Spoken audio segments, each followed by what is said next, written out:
Hello friends, and welcome back to this course titled as British Poetry. Friends, we have successfully completed 7 units of this course, and the last book which we discussed was Rape of the Lock, a seminal text, very popular, or I must say the most popular mock epic of the age of Alexander Pope, or the neoclassical age.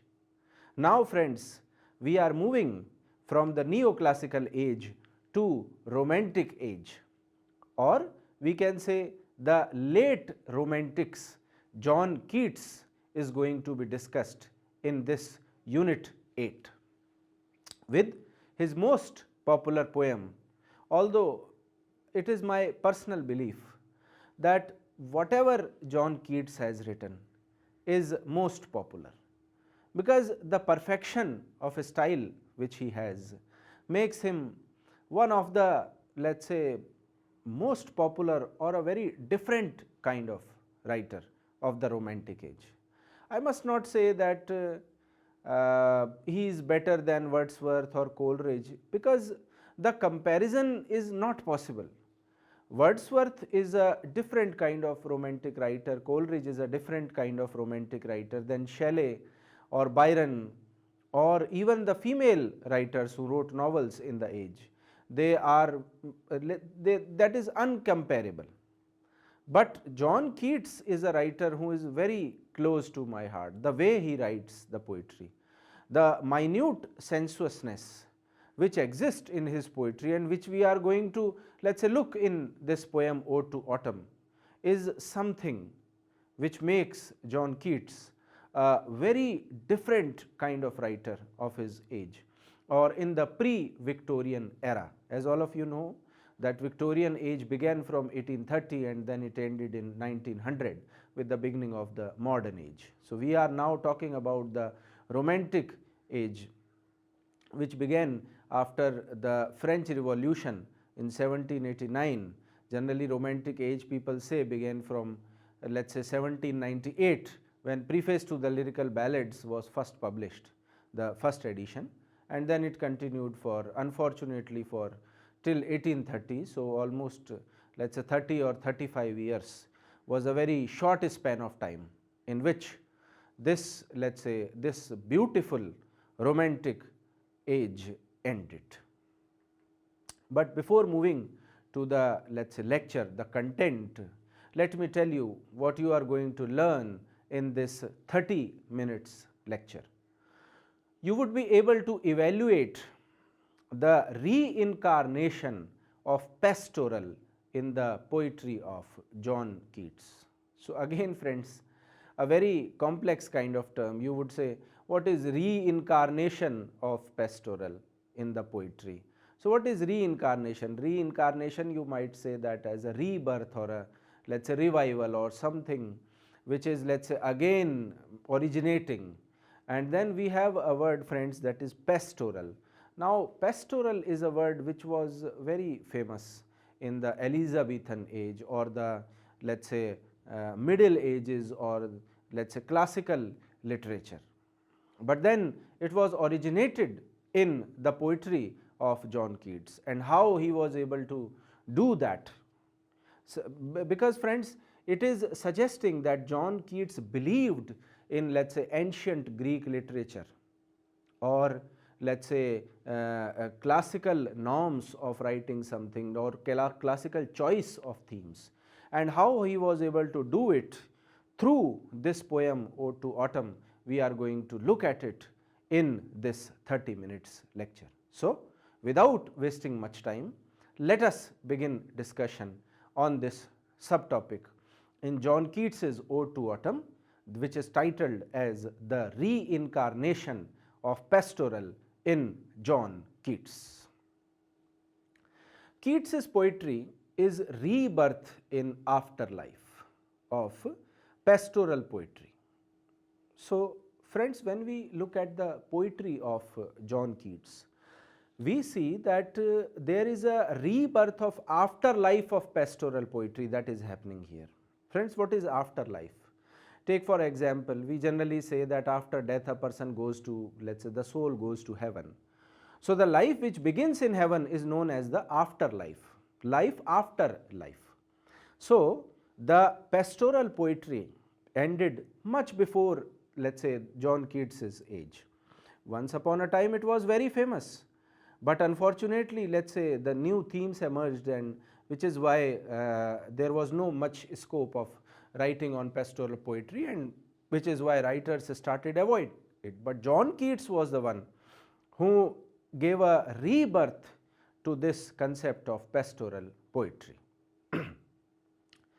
Pastoral includes two meanings. First, it is used for the keeping or gazing of sheep or cattle. Now friends, you might think that what is the, let's say, sense of sheep or cattle into poetry? But friends, the sheep and shepherds are the concepts which were related to Christianity. So, because in the life of Jesus Christ, there is a strong impact of that shepherd culture. He was born and brought up in those surroundings only, which is why there is, let's say, strong impact of these things. And in Christianity, Christian beliefs, this sheep, cattle, or let's say shepherds, they are considered as let's say pure, as pious, like the soul of Jesus Christ. On the other hand, the let's say another meaning of this word pastoral is concerning or appropriate to the giving of spiritual guidance. So, as you can see here, Jesus Christ was a person who gave spiritual guidance to many people in his life. He completely transformed the lives of people, not only in his time when he was let's say on this earth, but again in the present time. The preachings of Jesus Christ are, let's say, still changing the life of the people. So another meaning which is related to pastoral is related to the spiritual guidance. So when we talk about the poetry of John Keats, we find that kind of, let's say, spirituality, that kind of purity, that kind of, let's say, satisfaction which comes into a person's life when the person is intellectually thinking about spirituality. As Keats was a poet, so his purpose was to find God into his poetry.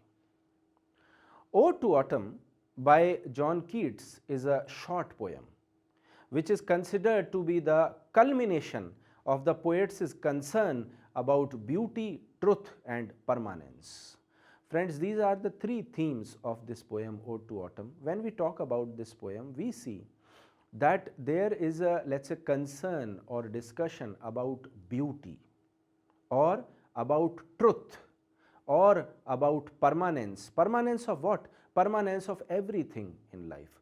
Friends, these three themes, you can say, can also be the themes of any religion. What is the concept of beauty? What do you find as beautiful? Or is there any permanence in beauty? Because there is a very famous poem written in the same age, Ode on a Grecian Urn, which talks about the permanence of beauty. In the same way, in this poem, Ode to Autumn, Keats is still trying to explore this concept of beauty, truth, and permanence in this poem.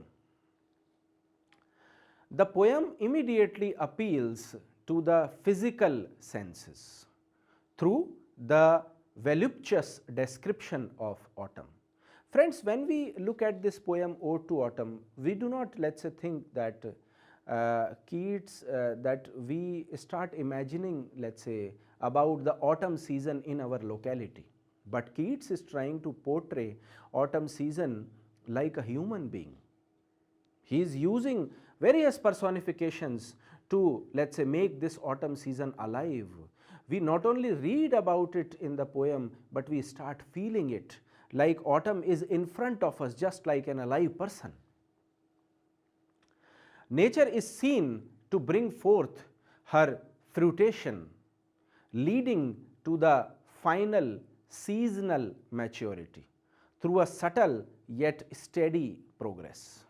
Friends, all of us know that nature is every time changing. So, there is a dynamicity which exists in nature, and that subtle and steady progress is beautifully, let us say, presented by Keats in this poem Ode to Autumn.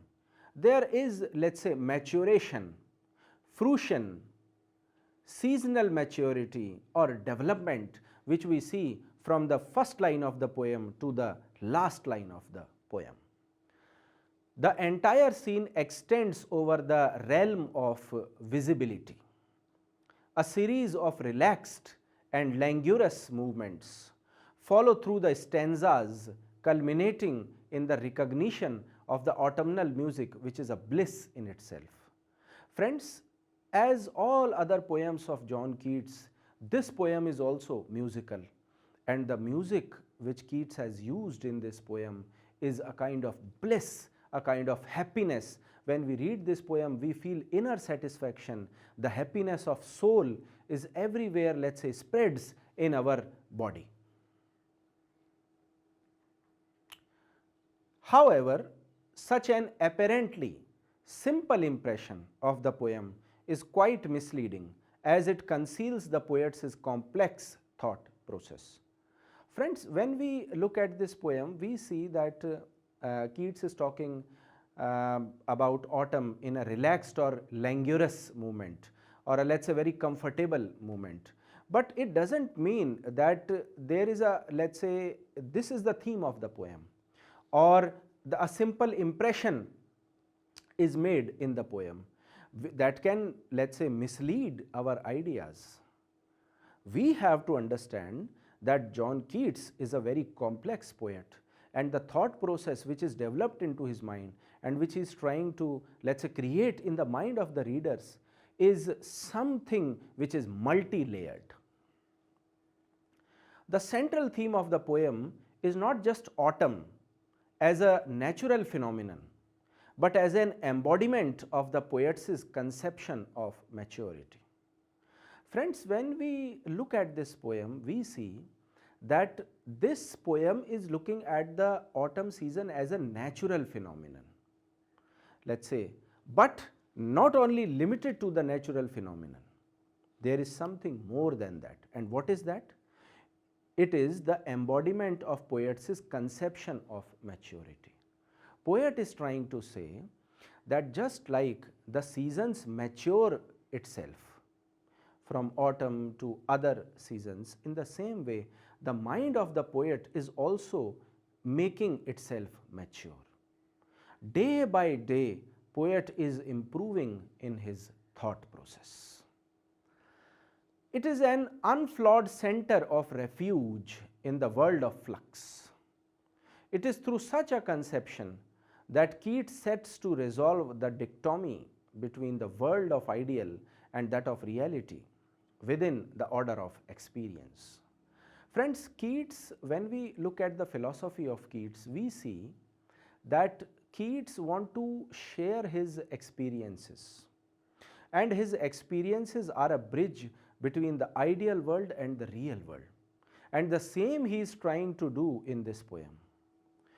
I must say that Keats is trying to, let us say, develop an altogether virtual world.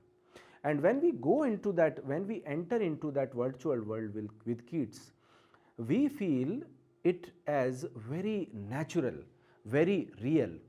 Although we are, let us say, at present we are living in a different season, but then the season which Keats is trying to, let us say, present here, it will create a kind of dichotomy into the reader's mind. So, that unflawed center of refuge is going to be created when we, let us say, go deep into the poem and try to critically analyze the thoughts which Keats is trying to give in this poem. In Ode to Autumn, Keats tries to hold on to this belief firmly.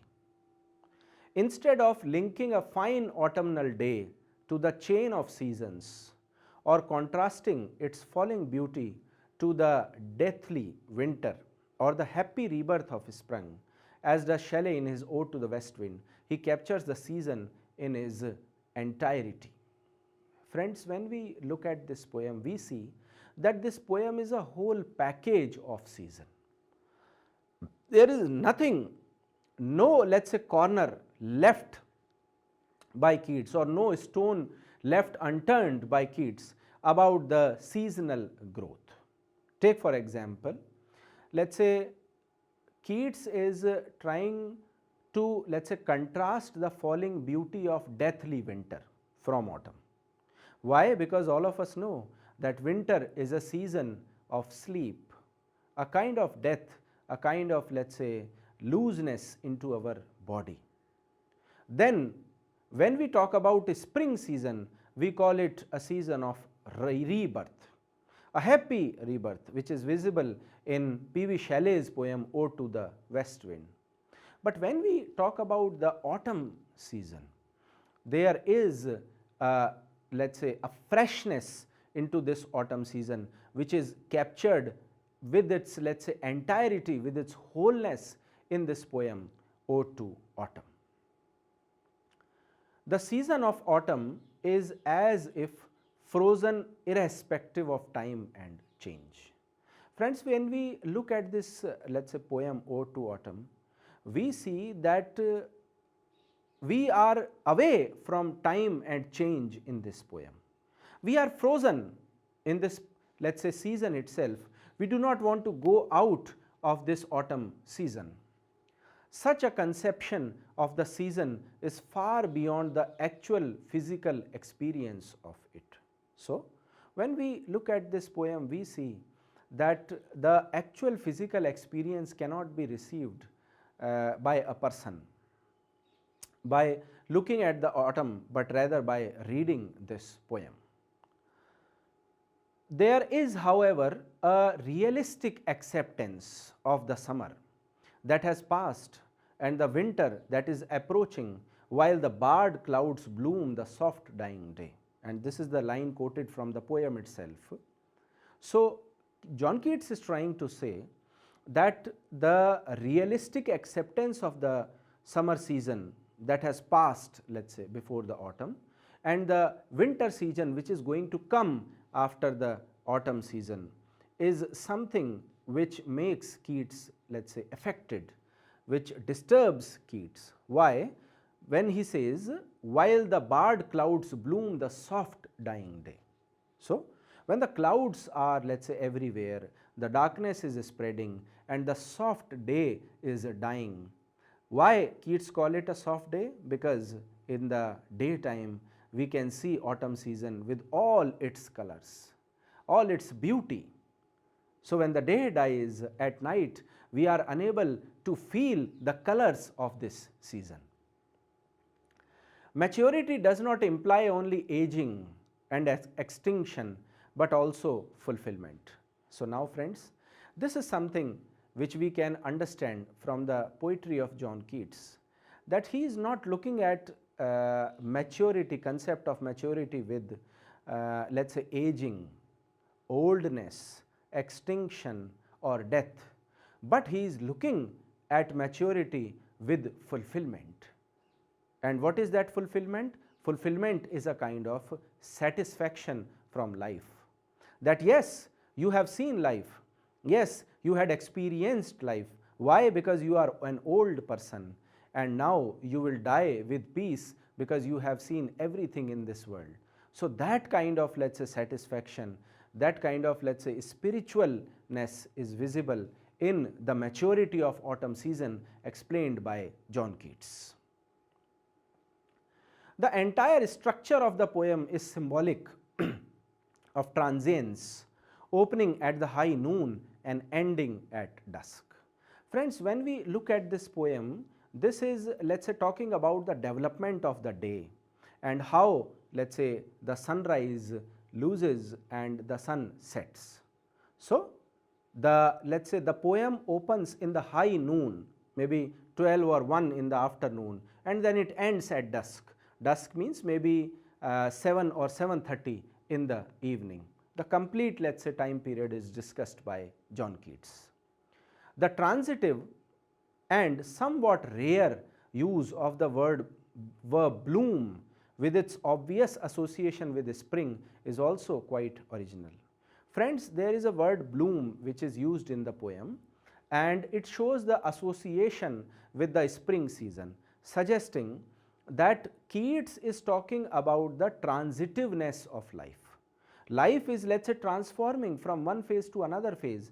In the same way, seasons are also transforming from autumn to winter or to spring, and then the cycle goes on. Moreover, the conjunction of stubble plain with rosy hue directs at the similar incongruity despite the convincing use of image itself. Friends, when we look at the words like stubble pain or rosy hue in this poem, we see that these, let's say, images are a kind of convincing images to the readers. The readers, let's say, get convinced that there is an alignment in all the seasons and all the lines of the poetry. There is evidently a movement from maturity to death operating at the background. And obviously, we will look at this poem with a kind of maturity. A person is moving towards death, which, let's say, talks about the background of the poem. Keats was obviously preoccupied with the idea of permanence, even while he was well aware of its price. So friends, when we look at the poetry of Keats, we see that he has some fond towards, some infatuation towards, let's say, permanence, but he knows that what price he has to pay for permanence. We have old age, we have, let's say, long diseases, etc. Middleton Murray understands this and observes, it is a perfect utterance of truth contained in the magic word, ripeness is all. Friends, there is a critic, Middleton, who analyzes the phrase ripeness is all from the poem, which suggests that Keats want to ripe himself, just like the, let's say, weather ripes itself, the seasons ripe themselves. In the same way, Keats want to ripe himself. This truth is not accessible through fancy, but through the spiritual elevation of romantic imagination. Maybe, friends, we can think that Keats has fully, let's say, lived his life in the romantic imaginations, and which is why he want to, let's say, elevate his spirituality towards the ultimate reality of life. This is not merely a recognition of transience, but an acceptance of it and a celebration of its virtue of fulfillment. So, Keats is accepting that transience, thinking that it is a celebration of virtue in life, fulfillment in life. He does not look beyond the present moment of vernal music. He finds the music of autumn equally pleasant and unique. Thou hast thy music too. So, we can say that Keats is trying to find satisfaction into music.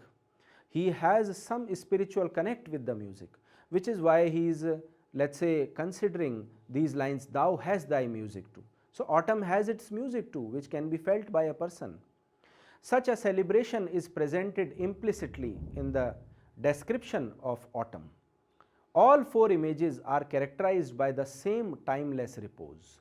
Thou watchest the last oozing hours by hours.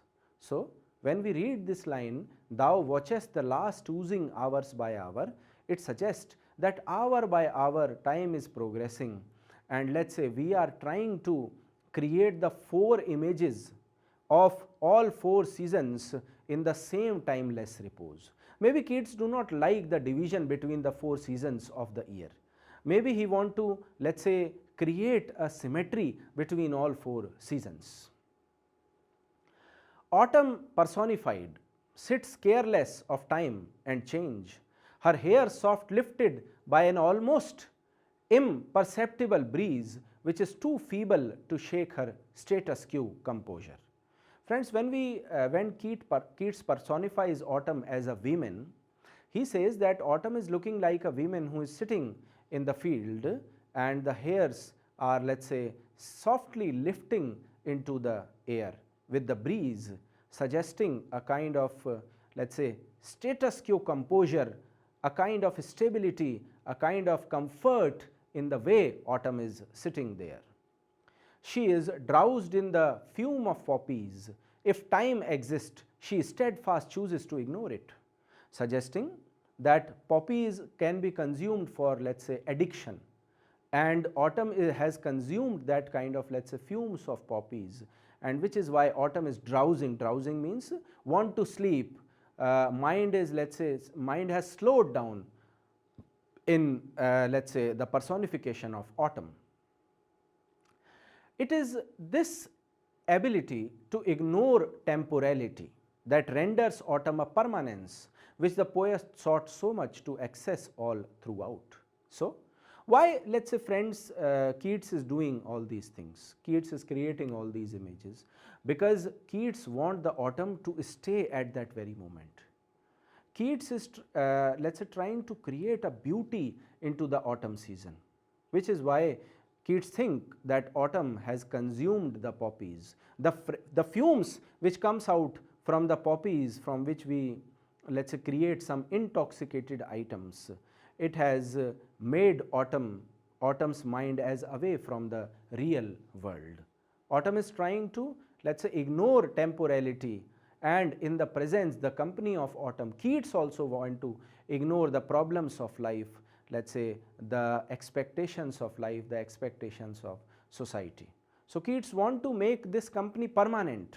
He want to sit in the company of autumn throughout his life in a, let's say, permanent state, and which is why, let's say, he do not want to access the real world but the world of virtuality, the world of autumn.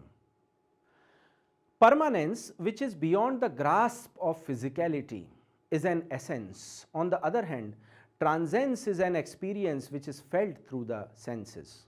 Friends, when we, let's say, look at this poem, we feel that the word permanence and transience are one of the major themes of the poem. Keats is talking about permanence, suggesting the grasp of physicality, the essence of the autumn season. And on the other hand, he is also aware of the transience, the change in the season, that let's say, is suggesting a kind of experience which can be felt by the senses. And all of you know that as soon as, let's say, the winter season comes, our senses start feeling chilling, cold. So in this way, our senses are the one which first feels the change in the weather. Only through the sensuous world of reality can one reach the ideal world of permanence. So this is the ideology of Keats. Keats think that if you are so much deep into your sensual world, only then you can reach the ideal world of permanence. So for, let's say, for Keats, the sensual world is as important as the real world. For the young romantics like Keats, who felt the anxiety of extinction even at the young age for his failing health and consumptive lungs, this alone provides the breath of sustenance. Friends, all of us know that Keats was suffering from a deadly disease, and which is why Keats knew that his lungs are going to, let's say, fail, and his health is falling, and he is going to die any time, which is why he can feel, let's say, the anxiety of extinction. How, let's say, Keats is moving quickly towards death, and, let's say, the permanence of the afterlife is something which Keats can feel from his own experiences. To autumn sets his agonized heart at peace, helping him reach a calm recognition of the true order of things. When we look at this poem, To Autumn, we feel that it is set at an agonized heart at peace. Keats want to, let's say, make his heart peaceful, calm, comfortable, and in this way he would be able to help reach that kind of satisfaction which will give him the true order of things. How the world moves, let's say, what is permanent in this world, who is handling the system of this world. Keats want to know all the answer to all these questions, and he is trying to find them in the sensual world which he himself has created through his poetry. From his fears of extinction, he reaches the recognition of the worth that his lifetime, no matter how short, can contain. And friends, in this way, Keats is trying to give a meaning to his life. The life which is going to extend soon. He has those fears that he is going to die very soon, and he want to recognize this world in his lifetime, feel the experiences of this world in his, let's say, short life, and which is why he want to, let's say, bear all the experiences of life in his, let's say, short span of survival. I think that you have now understood that the way Keats is looking at life, the experiences of life, he is trying to incorporate them in the, let's say, the chain of seasons. And here Keats is talking about the autumn season, suggesting the change in his life, and he is trying to associate that change which is happening in the autumn season, and he is trying to find, let's say, console, comfort into his real life problems by keeping himself in the company of autumn season. I hope that you have now understood that why Keats has written Ode to Autumn, and what are the, let's say, intentions which he want to clarify in front of the readers of this famous poem Ode to Autumn. That is all for today. Thank you for listening.